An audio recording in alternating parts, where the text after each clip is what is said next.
আজ আমি তৈরি করব সোয়াবিনের মুইঠা কারি। সেই জন্য 1 বাটি পরিমাণ সোয়াবিন গরম জলে লবণ দিয়ে 5 মিনিট ফুটিয়ে নিলাম।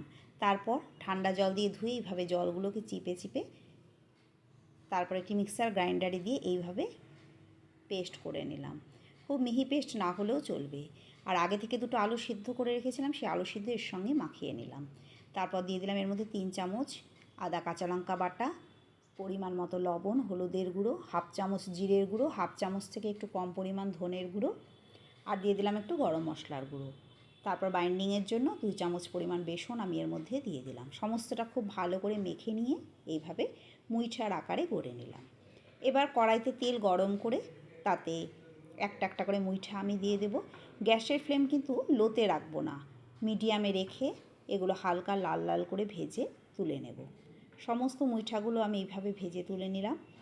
আর আগে থেকে দুটো আলু কেটে পরিষ্কার করে ধুয়ে নিয়েছি, সেটি ওই তেলের মধ্যে দিয়ে এর মধ্যে পরিমাণ মতো হলুদ আর লবণ দিয়ে আলুটাকে ভেজে তুলে নেব। এবার ওই তেলের মধ্যেই অল্প পরিমাণ গোটা জিরে, শুকনো লঙ্কা, তেজপাতা আর গোটা গরম মশলা ফোড়ন দিয়ে দেবো। ফোড়ন থেকে সুন্দর গন্ধ বেরোলে 3 চামচ পরিমাণ আদা কাঁচা লঙ্কা বাটা এর মধ্যে দিয়ে দেবো। এটি খুব ভালো করে নেড়েচেড়ে নিয়ে আগে থেকে দুটো টমেটো আমি পেস্ট করে রেখেছিলাম, সেই টমেটো পেস্টটা এর মধ্যে দিয়ে দেবো।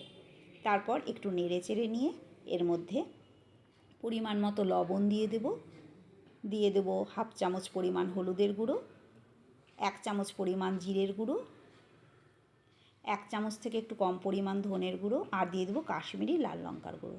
সমস্তটা খুব ভালো করে কষিয়ে নেব। এবার এর মধ্যে ভেজে রাখা আলুগুলো দিয়ে মশলার সঙ্গে একসঙ্গে আলুটাকেও কষিয়ে নেব।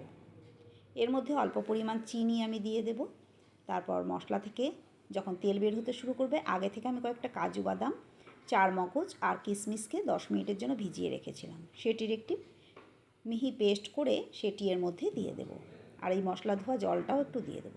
তারপর লো ফ্লেমে খুব ভালো করে মশলার সঙ্গে সমস্তটা কষিয়ে নেব। এবার মশলা থেকে তেল বেরোতে শুরু করলে দিয়ে দেব পরিমাণ মতো গরম জল। তারপর এটিকে ঢাকা দিয়ে দেব 5 মিনিটের জন্য। 5 মিনিট পর ঢাকা তুলে সব শেষে মুইঠাগুলো দিয়ে হাই ফ্লেমে 2 মিনিট পর্যন্ত রান্না করে নেব। এর বেশিক্ষণ রান্না করা যাবে না। তারপর সবশেষে অল্প পরিমাণ ঘি আর গরম মশলার গুঁড়ো দিয়ে গ্যাসের ফ্লেম বন্ধ করে দেব। গ্যাসের ফ্লেম বন্ধ করে এটি আবারও 5 মিনিটের জন্য ঢেকে দেব। 5 মিনিট পর ঢাকা তুললে দেখুন গ্রেভিটা কত ঘন হয়ে এসেছে, আর আমাদের সোয়াবিনের মুইঠা কারি একদম তৈরি।